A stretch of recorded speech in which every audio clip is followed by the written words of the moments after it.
वाद सुप्रिया सुळे आणि पटोलेंचा असल्याचं अजितदादा यांनी म्हटलेलं आहे। बिटकॉइन संदर्भात सुळे पटोलेंवरील आरोपांवर अजितदादांचं हे वक्तव्य आहे। तर दादा काहीही बोलू शकता, तो माझा आणि पटोलेंचा आवाज नाही। सुप्रिया सुळे आणि पटोलेंवरील आरोपांची चौकशी करून सत्य पडताळायला पाहिजे असं अजित पवार यांनी म्हटलं। मात्र हे आरोप सुप्रिया सुळेंनी फेटाळून लावले। कुणाच्या बद्दल मला मगाशी काही माझ्या पत्रकार मित्रांनी हा प्रश्न विचारला, त्या संदर्भामध्ये चौकशी करणे आणि चौकशी करून काय सत्य आहे ते पडताळून पाहिलं गेलं पाहिजे। की मी नाना नवलेंना पण नाना पटोलेंना पण अनेक वर्ष ओळखतो, त्याच्यामुळे त्यांचा आवाज मला चांगला माहिती आहे।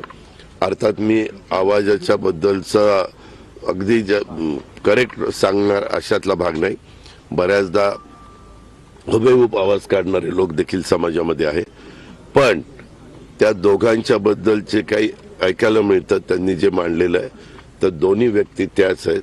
तो सुप्रिया सुळेंचाच आवाज आहे, तो नाना पटोलेंचाच आवाज आहे। हे अजित पवार आहे, ते काहीही बोलू शकतात। रामकृष्णारी आवाज तो कोणी जनरेट केलाय हे पोलिसांना शोधून काढावं लागेल ना, कारण का ना तो नाना पटोलेंचा आवाज आहे ना माझा आवाज आहे। त्याच्यामुळे अर्थातच कोणी हे जे AI जनरेटेड गोष्टी करतात, या AI जनरेटेड कुठून होत आहेत ह्याचा पोलिसांनी त्याचा शोध घ्यावा, एवढी त्याची कंप्लेंट मी ऑलरेडी केली।